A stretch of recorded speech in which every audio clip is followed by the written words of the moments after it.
Morning, sir. My study is based on the association of serum vitamin D levels with the clinical spectrum of central serous choroidiopathy patients, especially of Indian origin. Basic introduction about central serous choroidiopathy, as the name suggests, that it's a subfoveal serous retinal detachment which separates the neurosensory retinal detachment from the underlying retinal pigment epithelium, which generally affects the typically patients of young to middle-aged patients ranging from 30 to 50 years old. The three types of CSR can be categorized depending upon the duration and the symptoms. It can be acute, it can be recurrent, or it can be a chronic patient.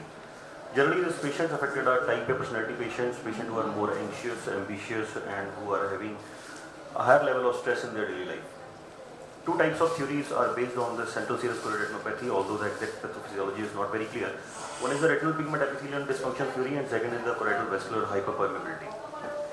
The purpose of this study is to assess the level of serum levels of vitamin D in different clinical profiles of CSCR patients, especially of the Indian origin, because serum vitamin D is an essential hormone which is responsible for the growth, development, and healthy skeletal structures, and even regulates the calcium and the phosphorus metabolism in the body. Although no previous study has been done in the literature till date, the effects of the vitamin D has been elucidated in many ophthalmological diseases such as ocular inflammation, ocular angiogenesis, glaucoma, and diabetic eye diseases.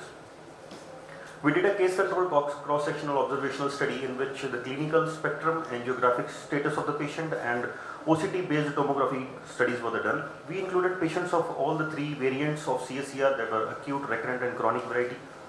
Acute is that CSCR which is a localized neurosensory retinal detachment with the symptoms lasting less than 3 months, although recurrent can be classified as a new episode of CSCR following a previously completely resolved episode of CSCR. And a chronic serous retinal detachment is one that presents for more than 6 months or longer after the onset of symptoms.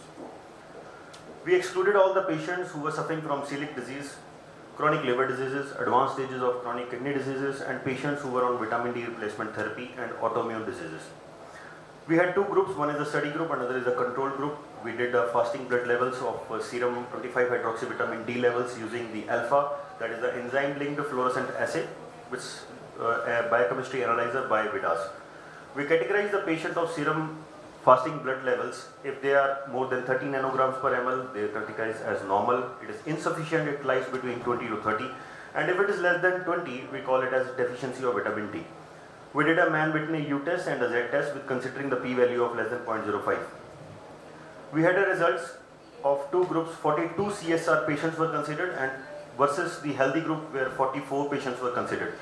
Although the gender discrimination was not much, the ratio was 37, almost same in both the groups. With male to female ratio, the average of 33 years of age was average in both the groups.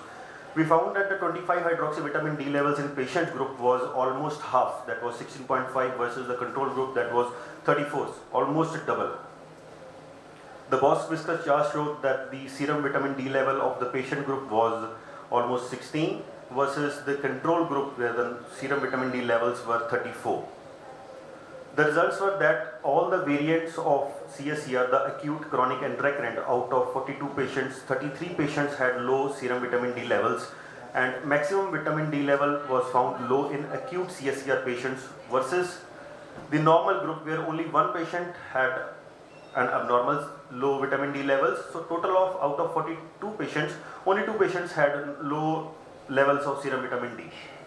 The discussion is that the lower levels of serum vitamin D levels were present in patients of CSCR when compared to healthy individuals, and this level of serum vitamin D level was found low in all the three variants, whereas the maximum majority of low serum vitamin D levels was found in acute CSCR patients.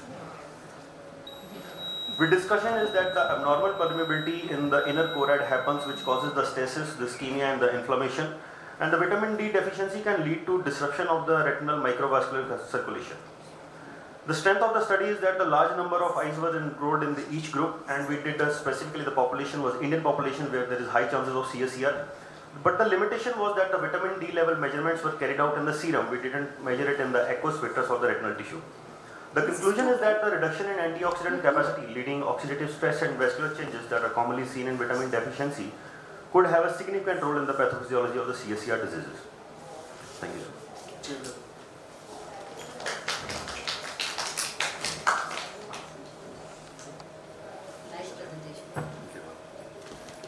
Singla, very nice. The chairperson, would you like to make any remarks? What was your age group Sir, age group was 20 to Because 50 generally years. they Sir. see Age group is 33 years, sir, in both the groups, patient group as well as the control group. Because generally CSCR we see in the young population, vitamin deficiency we see in ladies and slightly elderly population as a normal. Now we attribute vitamin D to any pathology. Sir. Are there other studies to collaborate it? No, sir. There are other studies, but no specific study has been done which specifically signifies that there is low serum vitamin D levels in CSCR patients specifically. What if the patient is having diabetic retinopathy along with this? That we have not included, and that was not in the inclusion criteria of the study. You excluded. Yes. What are the various biases of this study? Ma'am, firstly, we have not measured the serum vitamin D levels in the aqueous. We have not measured it in the vitreous. Secondly, if the patient have been on any replacement therapy, that we couldn't comment on. Secondly, a large sample size can be done, and specifically we are concluding it only on the Indian origin patient. We are not concluding it on a worldwide nation. That whether CSR is affected in all the patients of all the three variants or not. Very good, Dr. Singh. I really like this novel idea. So for a pilot study, I think it was decently powered. Especially since we don't have any background data on it. So I think this is a good way to start with serum levels and then perhaps move on to aqueous if you think. Now one question that I had was that how over what period was the It was patients 1 year like- period. for a 1 year period. So I'm sure that these patients are treated as well. So when they asked, did you monitor whether with correction of vitamin D levels, was there any change or any No, result? sir, we didn't do that, sir. Okay. So perhaps in case That was the exclusion criteria, sir. We have not given patients on replacement therapy of vitamin D. If we would have given, then there would have been there's changes. no harm because if your levels are low anyways, it will help you. It's a very important thing Sir has pointed out. But it should be in the literature as vitamin D as a therapy for CSCR, but no one is using it. There is some contradiction. Maybe you can come back with more data also. This is good. Thank We'll you. discuss the same with my mentor, sir. Good. Thank you, sir.